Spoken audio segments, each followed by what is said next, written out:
So in this video, I'm going to be demonstrating the deficit push-up. So in the deficit push-ups, you're simply going to have your hands elevated on something solid that's maybe 2 or 3 inches in height off the ground. So for my purposes here, I'm using some yoga blocks to place my hands on. If your gym doesn't have access to these, you could simply use a couple of the larger bumper plates.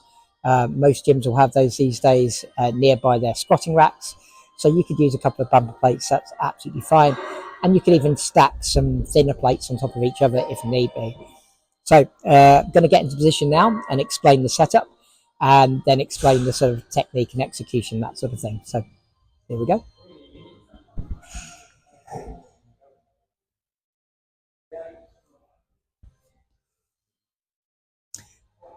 Okay, so for my purposes here, I've got my yoga blocks to help me create my deficit. I'm going to set the yoga blocks so they're a width that's roughly just outside my torso. So I'm just going to practice laying down between them. And I want to make sure that when my hands are positioned on the blocks such that my fingers are curled around the tops like so, and so that my elbows are stacked vertically over my wrists. Hands will be around about armpit level, So this for me is a good position here. So that just helps me get the yoga blocks into the right position from the off. From there, I'm going to set my upper body position first. So I'm going to make sure my elbows are locked out, shoulders are stacked vertically over my wrists, and my elbow pits are rotated to point forward so that my elbow points are tracking back towards my hips and my feet. This helps my elbows tuck into my torso a bit more, which means I get a little bit more triceps work as well. You want to focus on trying to keep your shoulders pulled down and back away from your ears, or imagine crushing oranges under your armpits. This helps engage the lats, which in the context of the push-up act as stabilizers to help keep the trunk nice and steady throughout the exercise. From there, once I've set my upper body position and I'm quite happy, feel quite strong, I'm just going to straighten my legs out.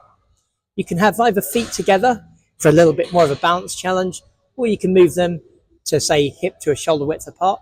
It's totally fine. You want to maintain a nice straight line from the back of the head right down to the heels. So think about keeping your tummy nice and tight. You want to clench your butt cheeks to keep your butt tight and squeeze your thighs to keep your knees locked out. You want to come down slowly with control, elbows tucking in towards your side. Come down until your chest lightly touches the floor without losing tension. Breathe, pause, and then up to a full lockout. So again, coming down slowly, elbows tucked in, nice and slow, chest lightly touches the floor, and then try and be nice and fast on the way up. A couple of things to watch out for is trying not to let the midsection sag towards the floor, and try not to let the knees go sag or go loose either, so they don't cut off the range of motion. The other thing you sometimes see is what I call bird drinking water. You see this thing where people end up cutting their range short by dipping their head down towards the floor, and they end up cutting off their range of motion at the bottom of the exercise. So if anything, I would say look forward or even slightly upwards.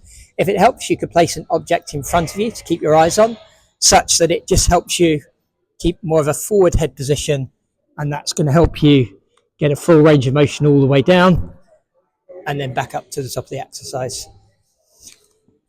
Try and do 3 sets of these, as many reps each as you can until you can't do another one. So I would say go to failure on these, because it's very hard to injure yourself or overwork yourself on these. Once you've done your first set, write down how many repetitions you did, take a full rest, probably 2 to 3 minutes, and then do your next set. Do 3 of these. What you can do for a little bit of extra intensity is you can do your first set, and however many repetitions you've got in your first set, you can use Myo Rep Match to match that rep target across your remaining sets. What that means is on your subsequent work sets, say set 2 for example, you'll go to failure or as close to failure as you can, presumably failing before you reach the rep target of the first set. Then you rest for about 5 to 10 seconds, or take 3 deep breaths, and then keep doing repetitions in the same format and quality until you match the reps that you got on the first set, and then take a full rest again of 2 to 3 minutes, and then repeat that for all of the subsequent sets. It's a good way of just pushing things a little bit further, pushing the chest a bit harder. You're going to get multiple approaches to concentric muscle failure, which is highly potent for muscle growth purposes, and just more high quality stimulus throughout. So this is going to be really good for hitting your chest, your triceps and your anterior shoulders, and you'll get a fair bit of core work here as well.